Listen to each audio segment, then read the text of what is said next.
have something you wanted to put on the record? This morning, as we were preparing for the court, I noticed that Mr. Samuels was preparing a PowerPoint. And although I have no objection to their work product being presented, I do have an objection to new materials that are being presented.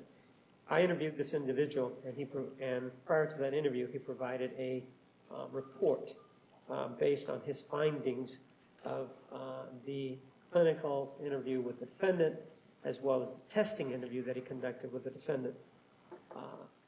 And at that time, we discussed all of his notes and all of his findings. Today, it's a new story. All of these slides, every one of these, are new to the state. There's an issue with disclosure here under Rule 15.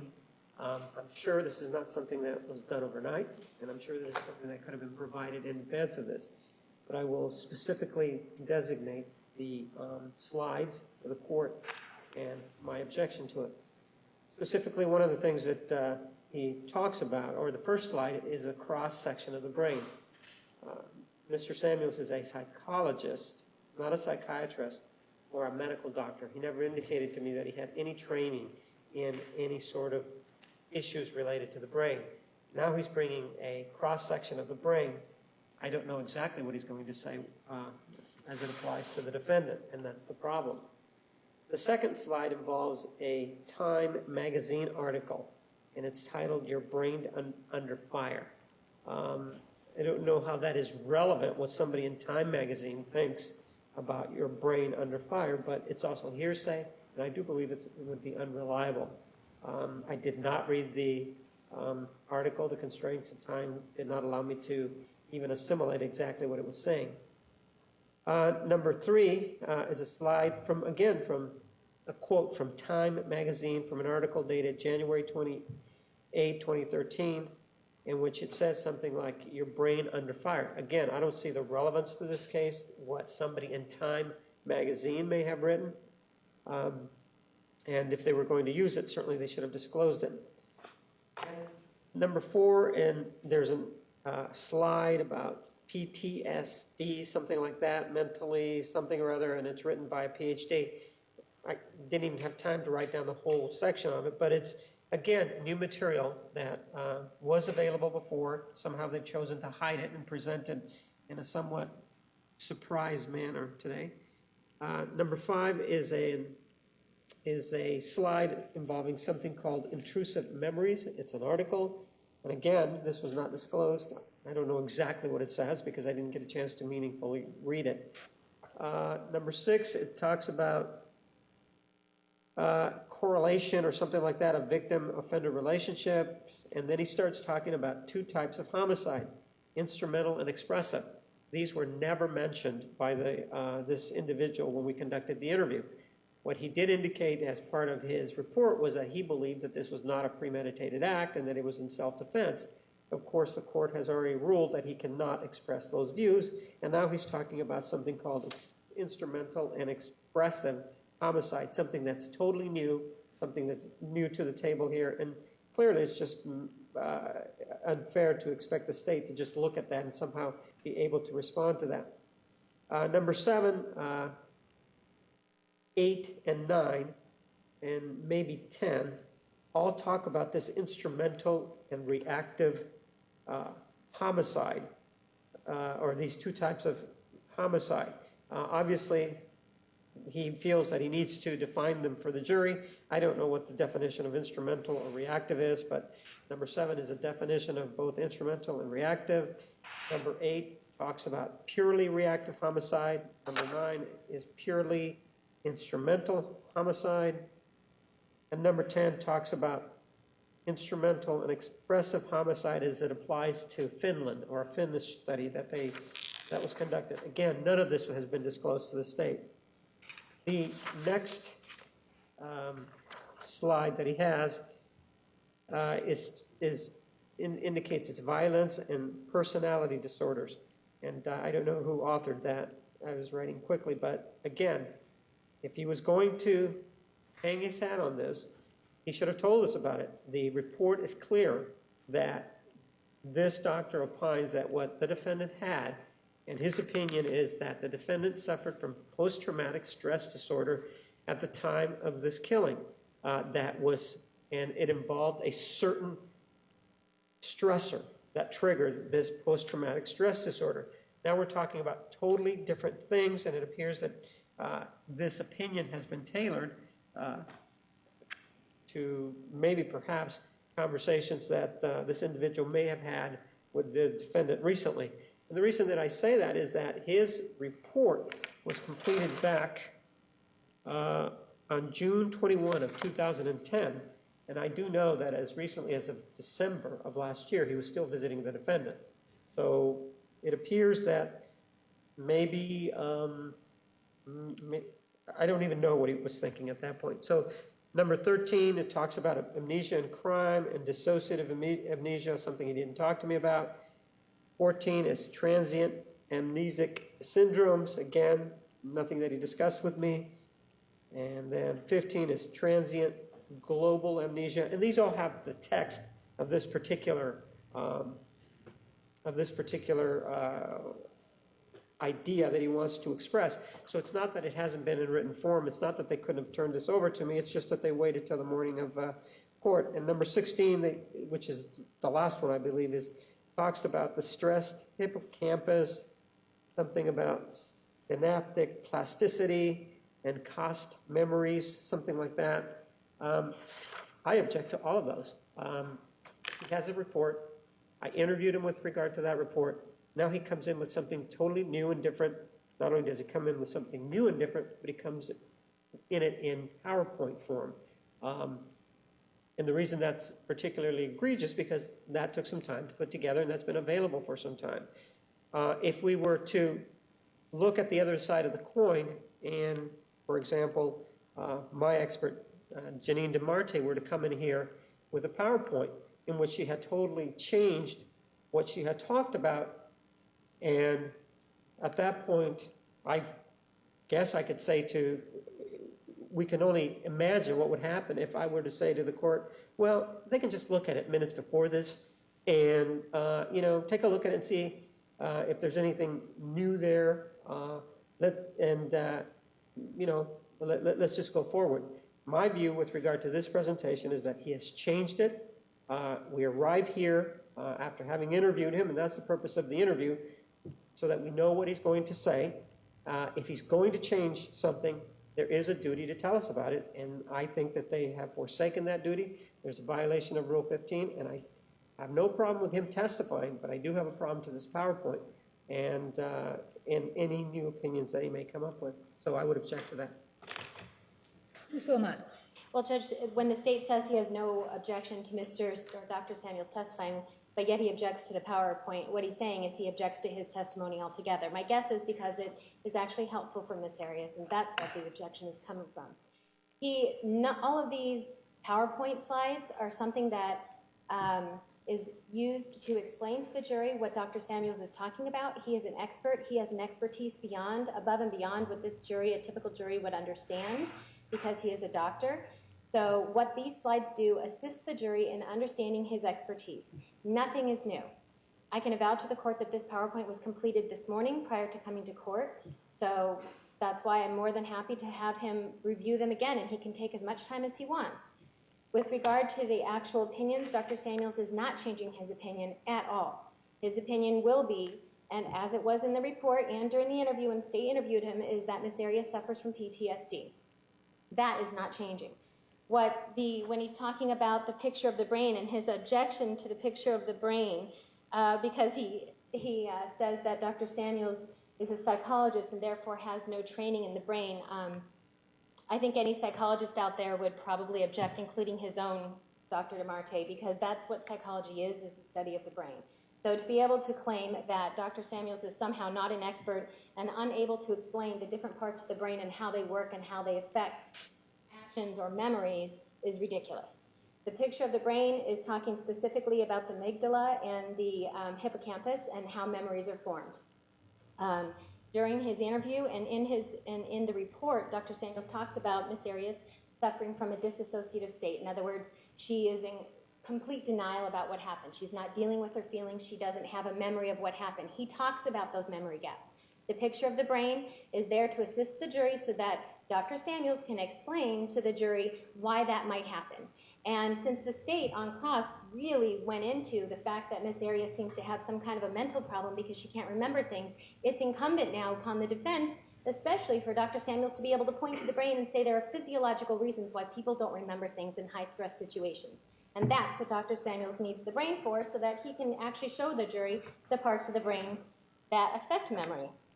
And if the court wants to, he can come in and we can do testimony about why he's qualified to do that after 30 years in his doctorate. With regard to the Time magazine article, these are articles that he relies on in his research with regard to explaining memory and what the events and what sudden stressful events do to a person. The Time magazine article is just put in layman's terms so that the jury can better understand what happened. And what it is it's about a police officer who shoots somebody. And Dr. Samuels has a lot of experience in this type of work, actually, because he worked for the police department back in New Jersey, talking about PTSD that occurs with police officers when they have a shooting, even though that's what they're trained in the possibility of it happening. The relevance of that is mainly to discuss what happens physiologically to the body when there is a high-stress event. What happens to the amygdala, what happens to the hippocampus, what happens physiologically, that draining that we feel from the adrenaline rush, all of that. So it's used to help explain to the jury in terms that they can understand what happens under high-stress situations and why in those high-stress situations memories may not be formed, or implanted, I should say. With regard to the PTSD articles and intrusive memory slides, they discussed during their interview, obviously his report diagnosed her with PTSD. This is explaining what PTSD is.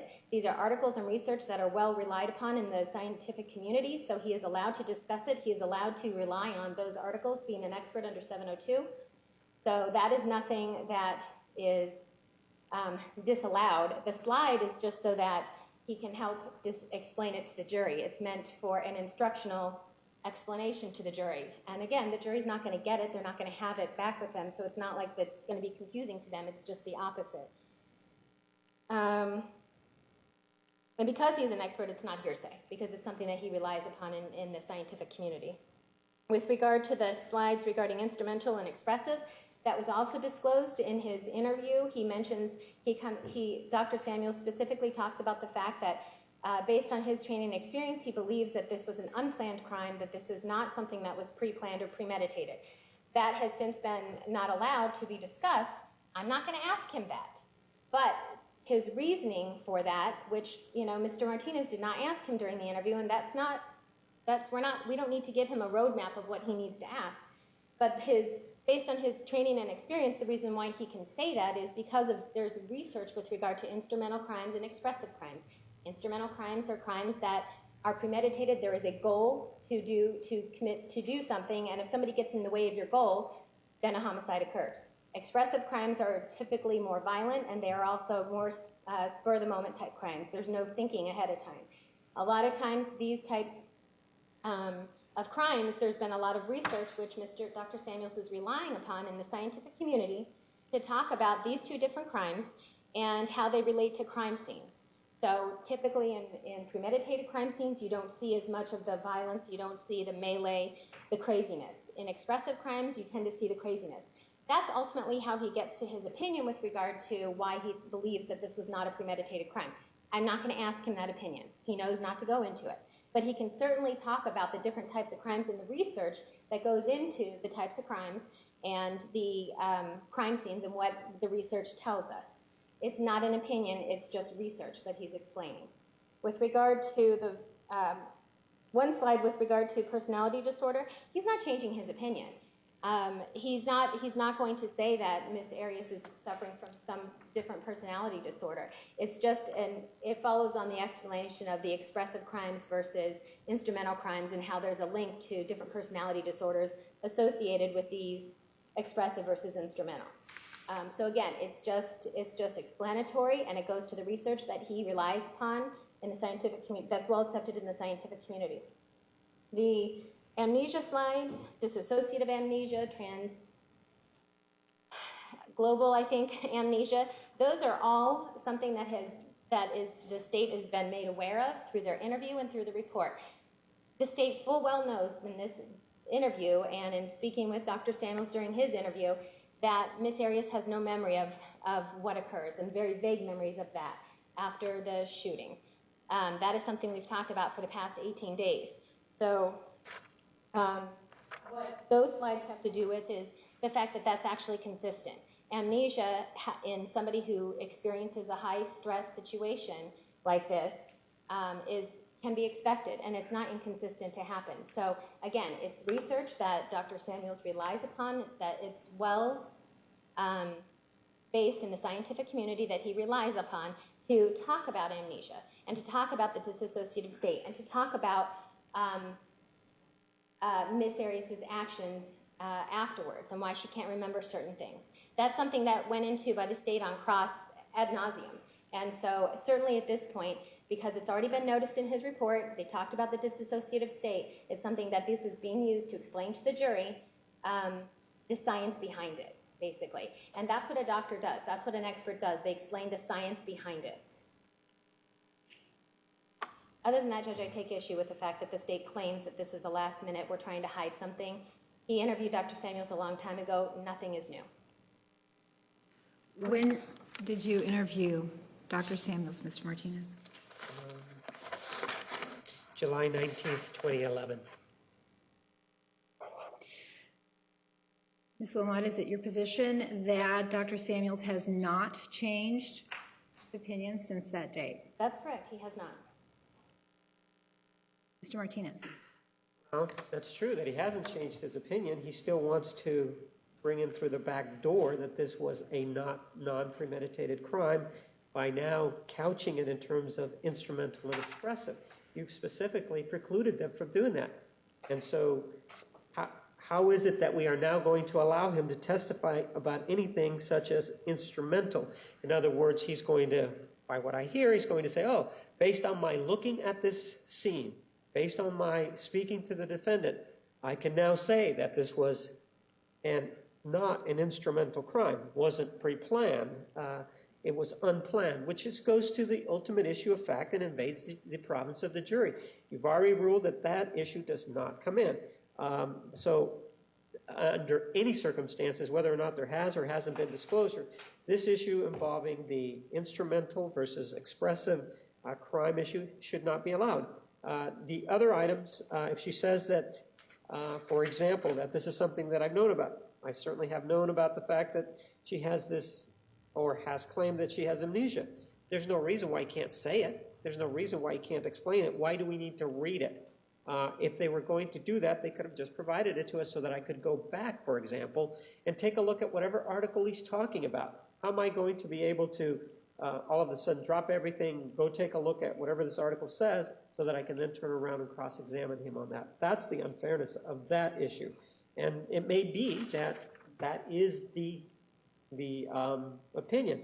But and with regard to the Time magazine article, I don't think that that's anything that experts routinely rely on, what is printed in Time magazine. But I have a grave concern regarding this instrumental versus reactive definition of what the crime is. Psychologists do not have the authority or the power under the law to tell a jury whether a crime is premeditated or not. That invades their province. And so under any circumstances, I do not believe that that's appropriate. Ms. Wilmot? I just want to clear something up. I'm not going to ask him if this was an instrumental crime or an expressive crime. I'm not going there. I'm not going to ask him anything of the sort. He's just explaining the research with regard to expressive and instrumental crimes. That is all. I'm not asking him the final opinion. I would know better than that. With regard to unfairness to the state because of the articles that he relies on, that's something that occurs every day in trial when any expert testifies. An expert can't lay out the millions of articles that they've read throughout the years that makes them an expert. If they did so, we would all be experts. That's the point of an expert. He has these articles that he relies upon. And then, Judge, my motion in limine, which is still, the ruling is still in place, he can't talk about what a premeditated crime is. He can't talk what a non-premeditated crime is, or a crime of passion. That's something for the jury to decide. The fact that he's going to say, for example, certain crimes are not premeditated, and these are the characteristics, invades the province of the jury. He can't talk about that. He can talk about the defendant's state of mind. He can certainly talk about that all day long. But with regard to that ultimate issue of fact, that's for the jury to decide, not for him. Judge, the minute entry, the motion in limine is regarding whether or not he can opine to premeditation. He can't, and I'm not asking him that. The questioning is not about, the research is not about premeditated crimes. This is the way they always go. It's just that there's research that links certain types of crime scenes to premeditation, certain types of crime scenes to expressive crimes. Is it always like that? No. And he's free to cross on that. But I'm not going to ask him the final question, and it's not invading the province of the jury when we're talking about the research that goes into crime scenes and state of minds. All right. It is now 11:15. It appears that while the defense does not believe there is anything new, the state disagrees. So what I'm going to do is take a recess, allow the state to speak with your expert again. I'm going to have everyone back here at 1 o'clock. We will make a record at that time regarding the legal issues. This is obviously something that should have been raised in a motion in limine before trial if there was a problem. But that ship has sailed. So I'll see you back here at 1 o'clock. Mr. Martinez, you need to interview Dr. Samuels. We will let the jury know to be back here at 1:15. All right, anything else? No. We're at recess until 1:15.